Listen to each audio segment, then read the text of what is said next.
Welcome to the deep dive. Today, we're really getting into it, exploring inner strength, willpower, that relentless drive for personal growth. Yeah, and we're looking at it through a pretty intense lens, right?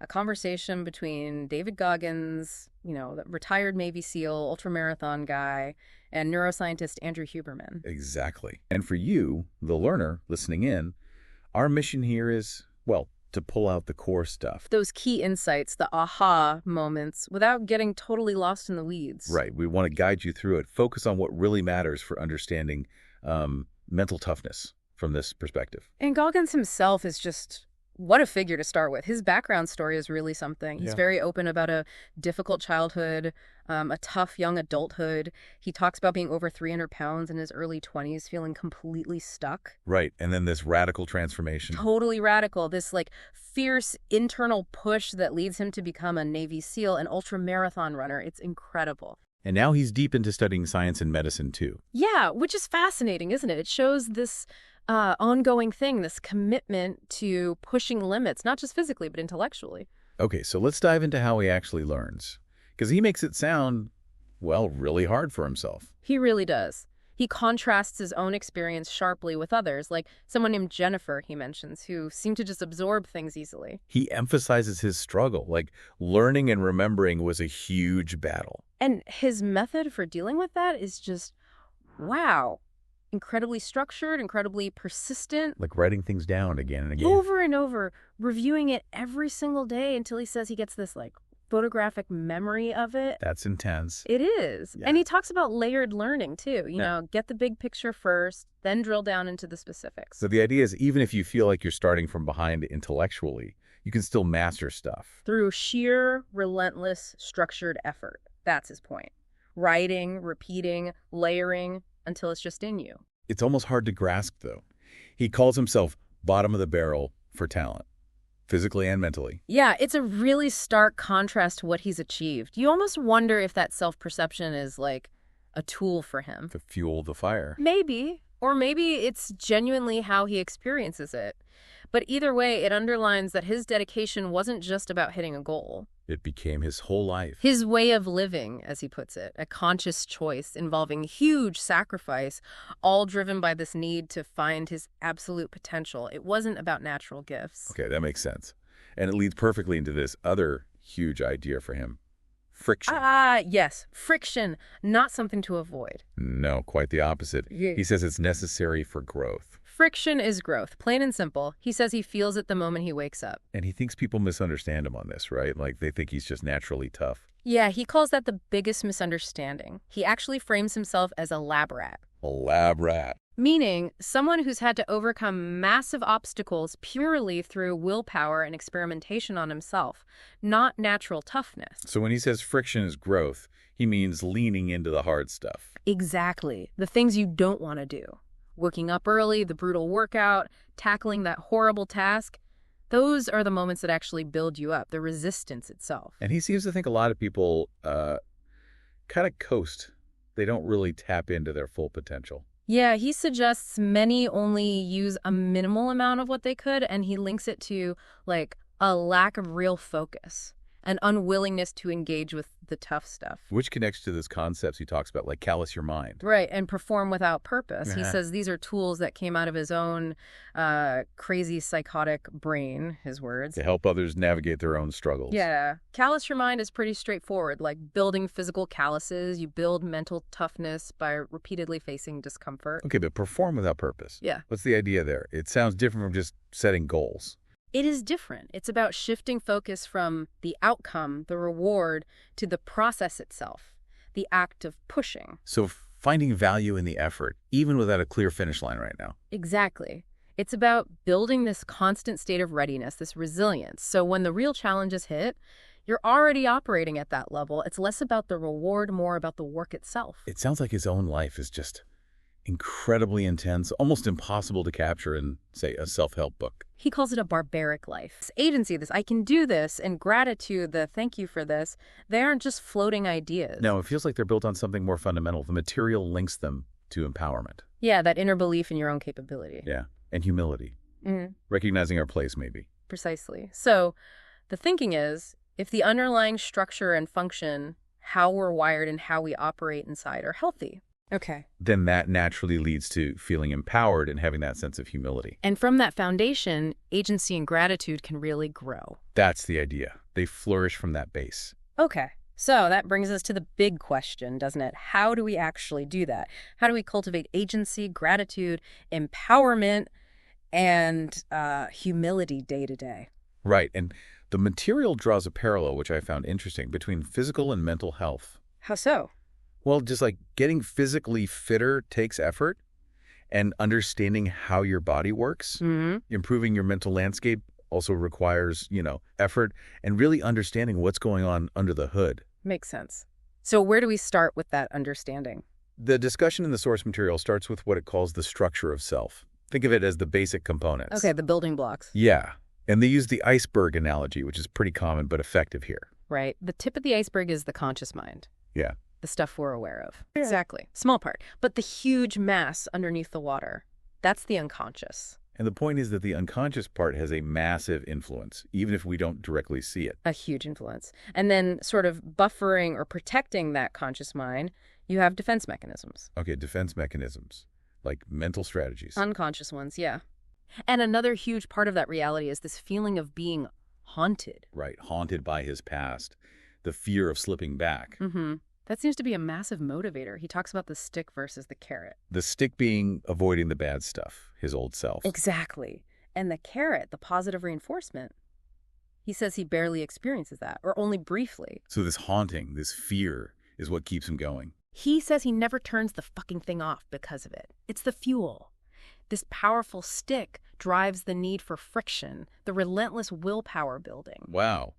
And that even affected how we saw social media early on. Fear of judgment from who we used to be. Seems like it. It all points back to this profound self-reliance, doesn't it? Yeah. No one saved him, he says. It's all on him. Radical personal responsibility. And he doesn't sugarcoat the work involved. He calls hard work horrible, not motivating. Which totally flips the script on typical motivation talk. It really does. And this is where Huberman brings in the neuroscience, which is fascinating. The anterior mid-cingulate cortex. That's the one. Huberman explains it's key for pushing through things we really don't want to do. And he links Goggins' willpower to that, suggesting it might have actually grown. Yeah, the idea is that by consistently doing those unwanted hard things, Goggins may have literally strengthened that part of his brain, made it bigger, more effective. So it's not just mental toughness, it could be a physical brain change. Potentially. Which also explains why Goggins is so down on hacks or shortcuts. Because the growth comes from the doing, the repetition of the hard stuff. Exactly. So for you, the learner, that's a key thing. Repeatedly doing what you resist isn't just about grit. It might actually be changing your brain's capacity for it. He also talks about this feeling of being found. Like through all this struggle, he doesn't feel like he's missing something inside. Right. A feeling he thinks many people do experience. For him, that sense of being whole or found seems to come directly from the suck, from the willpower, from the intense self-examination. Not from avoiding the struggle, but from going right into it. Precisely. He contrasts it with what he sees as emptiness in people who haven't done that deep internal work. It's a result of confronting himself, testing his own limits. And he sees danger in not having enough friction, like for wealthy kids or people successful enough to avoid struggle. Yeah, he implies that lack of challenge can actually hold back growth. That's why he keeps going, right? It's not about money for him anymore. It's still the stick. Yeah. Still that haunting. That's the fuel. It's way more powerful for him than any external reward could be now. And this willpower he's built, it's not permanent. He calls it perishable. Like a skill, yeah, it can grow, but it can also shrink if you don't keep working it, keep maintaining it. They're there to shield us from difficult feelings. Fear, confusion, maybe despair. Yeah? Can you give an example? Sure. Like rationalization, making up logical-sounding reasons for things when the real reason is something uncomfortable.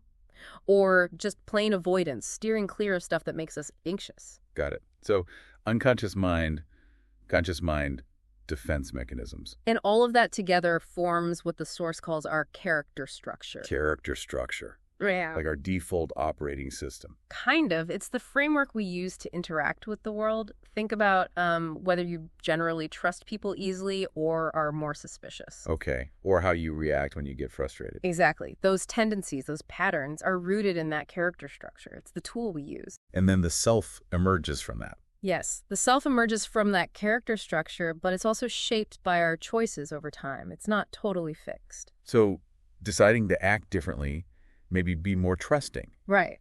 That can change your experiences, open doors, maybe introduce risks too, but it shapes who you become. Okay, so that's the structure of the nouns.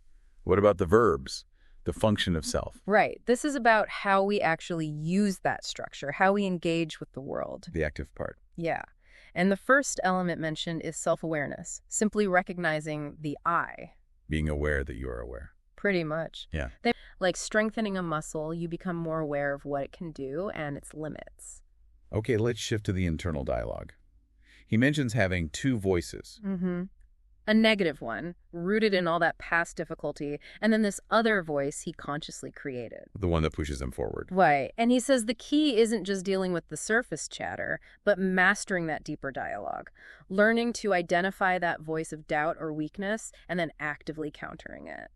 That's how he endures the extremes, despite the internal resistance. Seems to be central to it. And related to that, his view on self-kindness is, well, unique. Yeah, he said being kind to himself early on would have been bad for him. Which sounds harsh, but you have to remember where he was coming from, such a deep hole. For him, in that specific situation, radical self-confrontation was the only way out, not self-compassion at that stage. It really shows how the path can be different depending on the starting point. Absolutely. It's not a one-size-fits-all thing. He also talks a lot about failure, learning how to fail the right way. Yeah, he sees that as crucial, especially when you're up against odds that seem impossible. Understanding failure, navigating it, not being crushed by it, that builds resilience. That's the idea. Failure isn't the end, it's data. Learn from it, adapt, keep moving. Okay, now that metaphor he uses, the dungeon, or dark cupboards, that sounds intense. It is intense. It's a really powerful way to describe those deep, difficult parts of ourselves, isn't it? Fears, traumas, insecurities. The stuff we usually shove away. Exactly. And he says he does a daily spring cleaning of these cupboards. He consciously goes in there and confronts his demons. Daily. Wow. Think of it like, that messy drawer everyone has, where you just throw stuff you don't want to deal with. Goggins says you have to open that mental drawer constantly and sort through it, even though it's painful. Because that's where the real growth and self-understanding comes from. That's his argument, this continuous, often brutal introspection, looking right at the hard stuff. Which might explain why he feels misunderstood sometimes. Yeah. He's speaking from that raw place. Could be. It's a perspective forged in that kind of intense self-examination, not filtered. And underpinning all of this is just brutal honesty with yourself. Yeah, he sees that as the absolute starting point. No real change happens without it. Which explains his communication style, maybe? Very direct. Seems likely. He believes that kind of authenticity, even if it's harsh, is essential for real self-awareness and connection.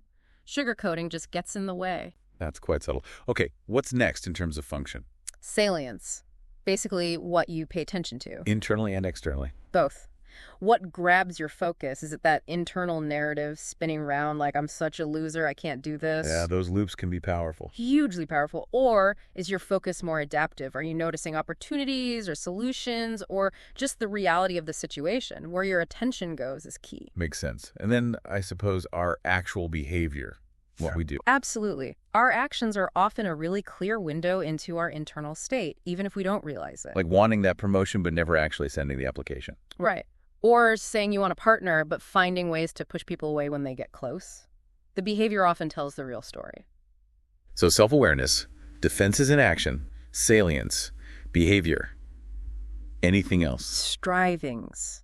Our hopes, our goals, what we're reaching for in the future. And these are driven by? That desire for agency to make things happen, to have an impact, and also gratitude, appreciating what we have and what we hope for. Okay, so we have this structure, the parts, and this function.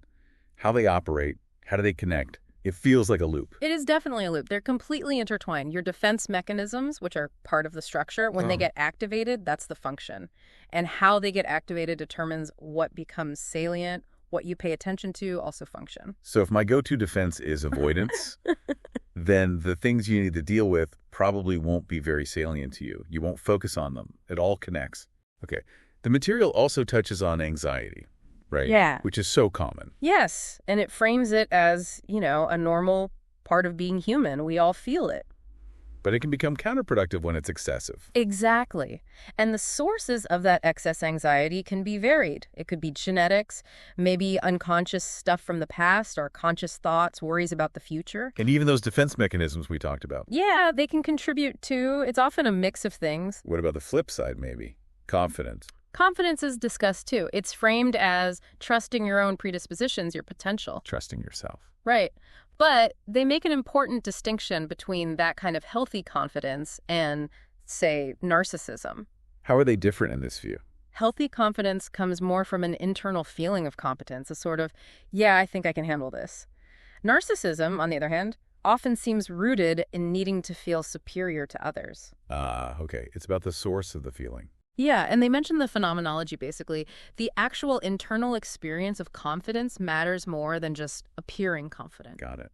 And beliefs, those internal stories or narratives we have. Huge. Beliefs and internal narratives are central. And the challenge, as the source points out, is changing the really deeply ingrained ones. Yeah, that feels hard. It is. The analogy used is trying to blaze a completely new trail through a thick forest versus driving down a familiar 4-lane highway. The highway is the old belief, super easy to travel down. Exactly. It takes real consistent effort to forge and use that new path, the new belief. But, and this is crucial, it is possible. Change can happen with the right approach. Which leads naturally into thinking about therapy, I guess. It does. Therapy is presented not as a magic wand, but as a process. A process of understanding. Understanding that structure and function of yourself, getting insight into how you're put together and how you operate so you can start making conscious changes. It takes time. It's not about quick fixes. Definitely not. Now, there's another really interesting concept introduced. Generative drive. Generative drive, what's that? It's proposed as maybe another fundamental human drive alongside the more classic ones like aggression or pleasure-seeking. Okay, so what does generative mean here? It's the drive to make things better, to create, to build, to be curious, to engage constructively with the world. Like an urge to improve things. Or oneself. Exactly. It's contrasted with aggression, which can be used to build, but can just as easily destroy. Okay, so how does this generative drive fit in? The perspective offered is that in a mentally healthy person, this generative drive is quite strong. It's sort of the primary driver. And things like aggression or seeking pleasure become subservient to it, tools used in service of creating or improving. That's a really positive way to think about drive. What happens when it's weak?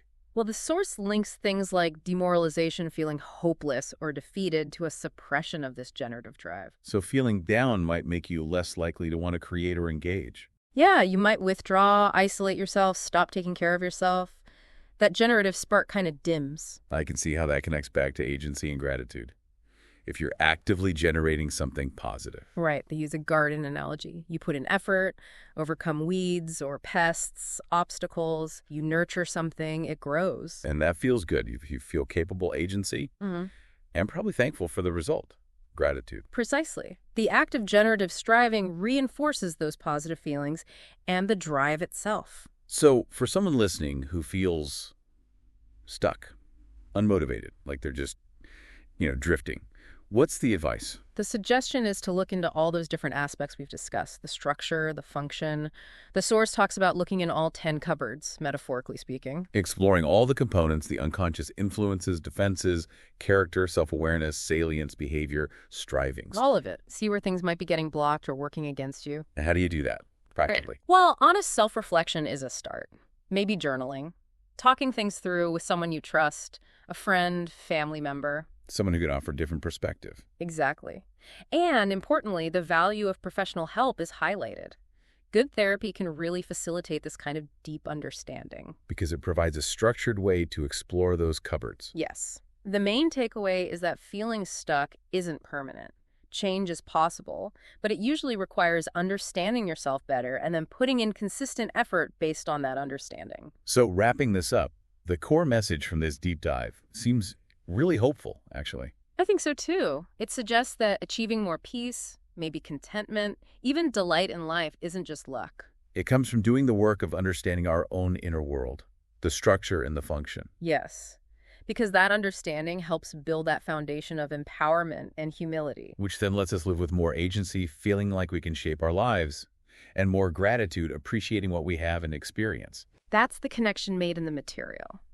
Understanding leads to empowerment and humility, which fosters agency and gratitude. Okay, so a final thought for everyone listening, something to maybe chew on after this discussion. Yeah. As you think about your own life, your own patterns, which of those cupboards, those aspects of your internal structure and function we talked about today, might hold the most important clues for you right now? Where might your deepest insights for growth be waiting? That's a great prompt, a personal deep dive invitation.